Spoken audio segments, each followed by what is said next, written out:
అనంత పద్మనాభ స్వామి వ్రతం.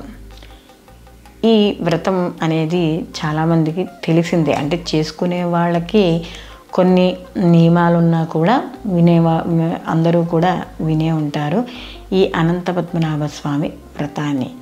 ఈ అనంత పద్మనాభ స్వామి వ్రతం మనకి ఈ సంవత్సరం కానీ చూసుకుంటే సెప్టెంబర్ 6, 2025 సంవత్సరం, అంటే మనకి ఈ 6వ తారీఖు రావడం అనేది జరుగుతోంది.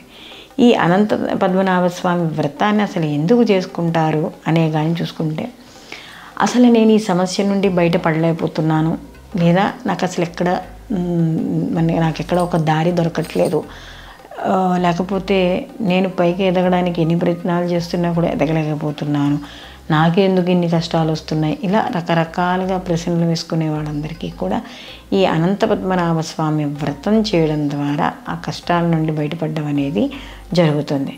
అయితే మరి అసలు ఈ వ్రతం ఎవరెవరికి చెప్పారు అని కానీ చూసుకుంటే, పూర్వం ధర్మరాజు వాళ్ళు, అంటే ఈ యొక్క పాండవులు వనవాస సమయంలో ఎన్నో కష్టాలను ఎదుర్కొన్నారు. ఆ కష్టాలను ఎదుర్కొంటున్న సమయంలో తన యొక్క కష్టాన్ని చెప్పుకుంటున్నప్పుడు ధర్మరాజుకి శ్రీకృష్ణ పరమాత్ముడు ఈ అనంత పద్మనాభ స్వామి వ్రతాన్ని చెప్పడం అనేది జరిగింది. బాగుంది స్వామి, నువ్వు చెప్పావు, అసలు ఈ అనంతుడు ఎవరు, ఈ అనంత పద్మనాభ స్వామి వ్రతం ఏమిటి, అసలు దీన్ని ఇదివరకు ఎవరైనా చేశారా అని ఇన్ని ప్రశ్నలతో ధర్మరాజు శ్రీకృష్ణ పరమాత్మని అడగడం అనేది జరిగింది. ధర్మరాజుకి శ్రీకృష్ణ పరమాత్ముడు చెప్తున్నాడు, అనంతుడంటే ఎవడో కాదు, ఆ అనంతుణ్ణి నేనే, అంటే అవతారం కూడా నాదే, కాబట్టి ఆ అనంతుణ్ణి నేనే.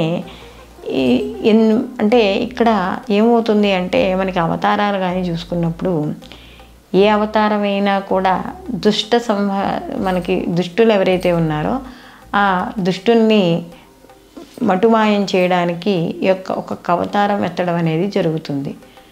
దుష్ట సంహారం అని చెప్తాం.